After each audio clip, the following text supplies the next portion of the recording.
Bill Gates is one of the greatest salesmen on earth. Next, Warren Buffett. Think he's a great salesperson, yes or no? Yes, right?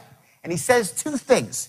Number one, the single most valuable skill in his life is the ability to persuade.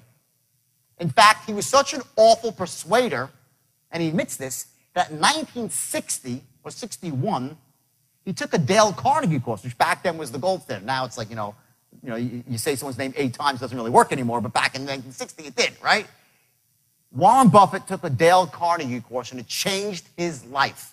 If you go into Warren Buffett's office, the only diploma he has on his wall is from a Dale Carnegie course. That's it.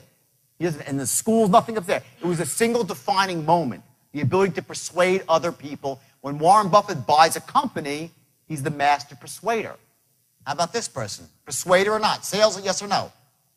Okay. The greatest marketer of all time. The whole entire world. You know what a herd is? Like a herd to the back of the room, right? She has the whole world as her herd. Oprah Winfrey says something and people just do it. She has these loads of women all over the world. You ever see this woman who, for 1 year did everything Oprah said? Okay? I mean, this is influence or not? She's the greatest salesman on earth, Oprah. Is she other things too? Yes, she's a humanitarian. She's altruistic. She's brilliant. She works hard. She's a visionary, but she's a persuader. But there's more to it than that. There are other skills required too to really become successful. And one of them, and a big one, is not being scared to fail. Not having fear of failure, and not having fear of looking stupid. We have this awful fear as human beings. We don't want to look like fools. Sometimes you got to look foolish in the name of progress.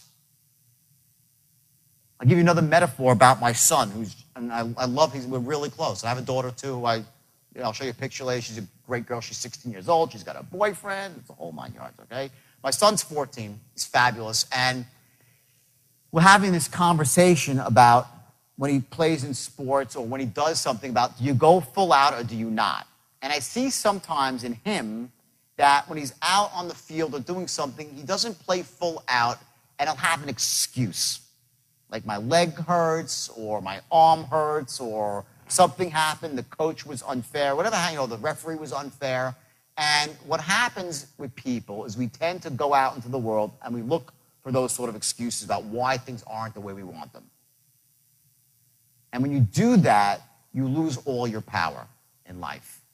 When you start focusing on the external, on the excuses, you lose your power. Here's the way people really think. I will tell you, I can go out onto stage and bomb. You go out there and you just bomb, right? And people will respect you for going out there and trying your hardest. It's not how you actually perform that earns you the respect of your peers. It's the fact that you went out and actually did it. That's the difference. So if you're out there right now and you're a new salesperson or you're struggling as a salesperson, there's no embarrassment in the struggle. There's just not. The embarrassment is in quitting. The embarrassment is in not trying your hardest. And I was trying to explain the distinction to my son because I know inside he feels like, if everyone's a crowd, he's a great player. So he thinks that maybe he didn't live up to our expectations and in some way that makes him not feel good inside. And I'm explaining, Carter, this is the hardest thing to learn in life, but you have to remember that all people care about is how much heart you have when you go about doing something. So as a salesperson, salesman, saleswoman, it's about your heart. Are you going at it with everything, from here up internally, or are you just going through the motions and blaming your boss, blaming the lead source? You can always blame the lead source, right? You can blame the economy. There's a million reasons why you're not selling as much as you could. Things aren't going the way you want them. They're all excuses. And I call it, it's your story. And we have that story. It's like a circuit breaker for fear.